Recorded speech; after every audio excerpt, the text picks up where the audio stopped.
Hey guys, welcome back to another one. This is Crypto Elite, home to the #1 Theta community. And if you like this content, please like and subscribe to the channel.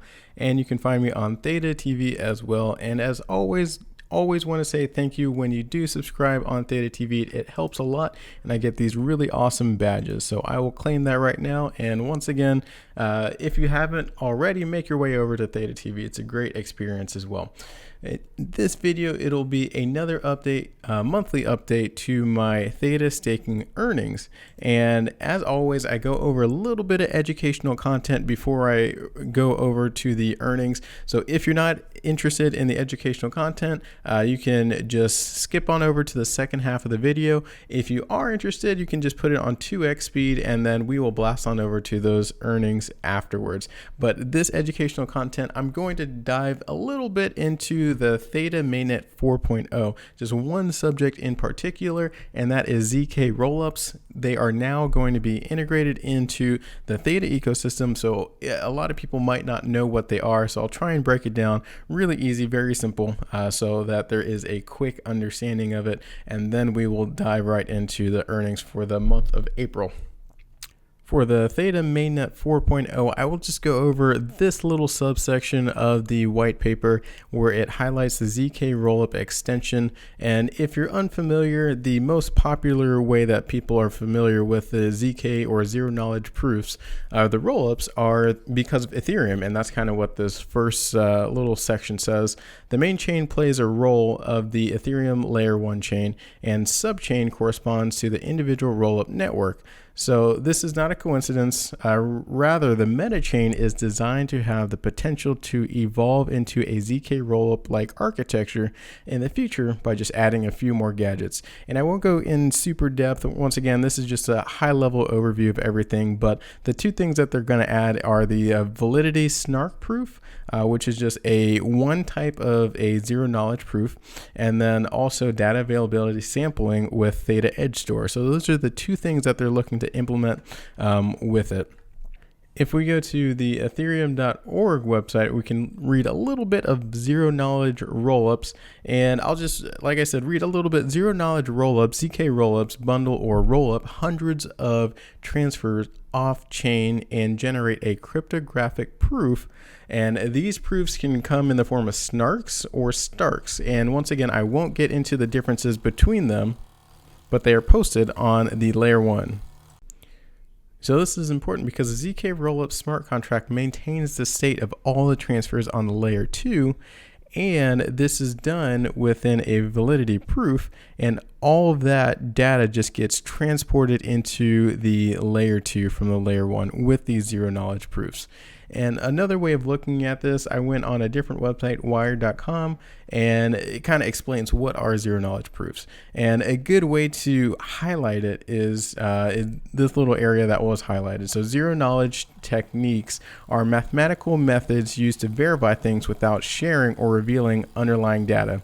So think of a payment app checking whether you have enough money in your bank account to complete a transaction without finding out anything else about your balance. There's a couple other ways that we'll check out, how this is utilized, but that's one prime example.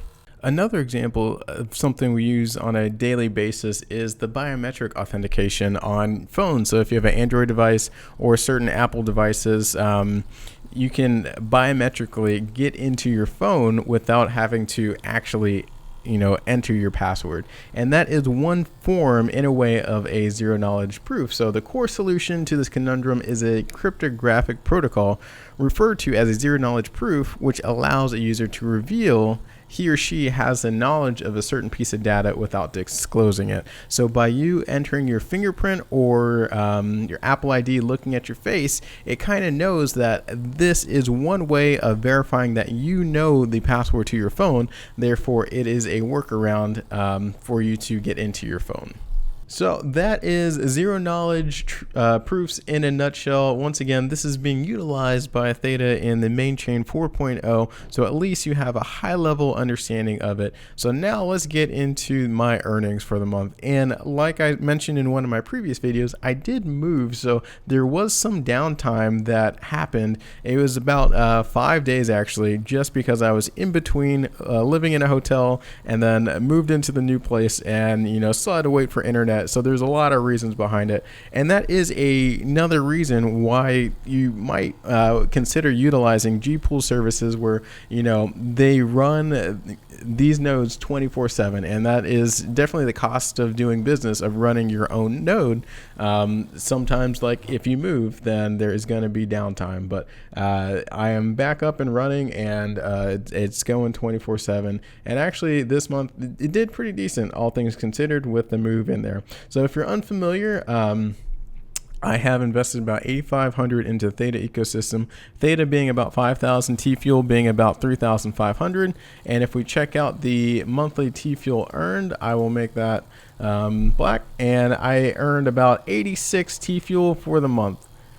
And the total TFUEL, just getting this month as well as every other month previously, I've earned about 775 TFUEL earned.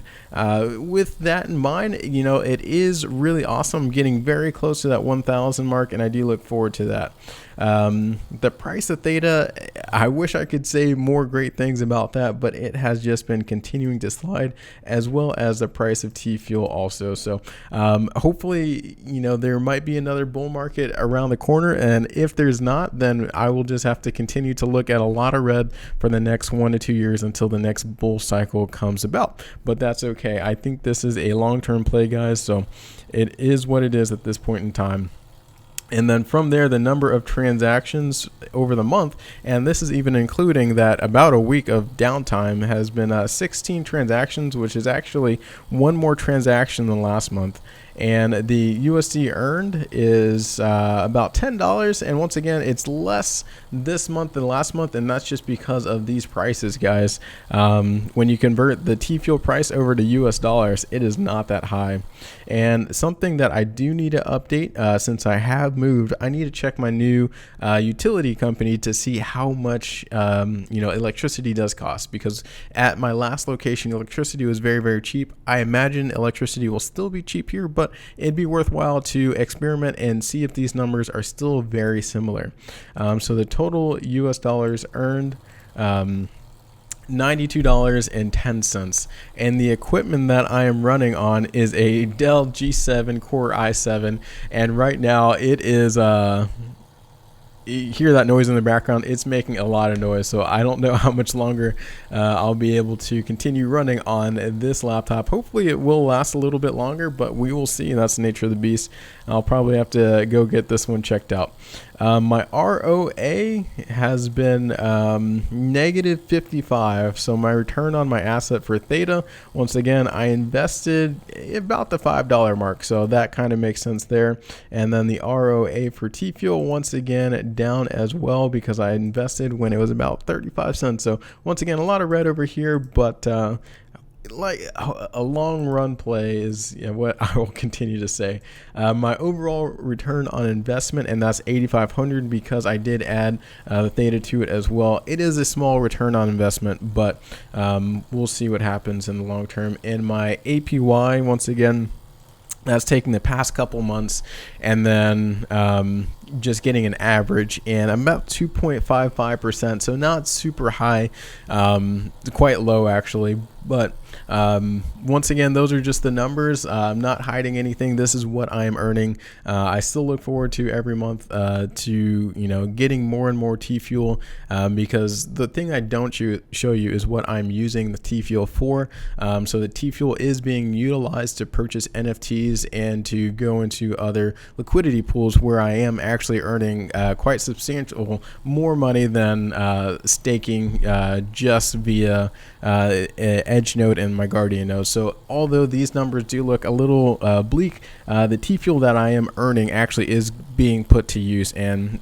earning me money as well. So in summary, guys, this is my earnings for the month of April. Hopefully May will be a bit higher, and if you have any questions, let me know in the comment section below, and I'll see you on the next one.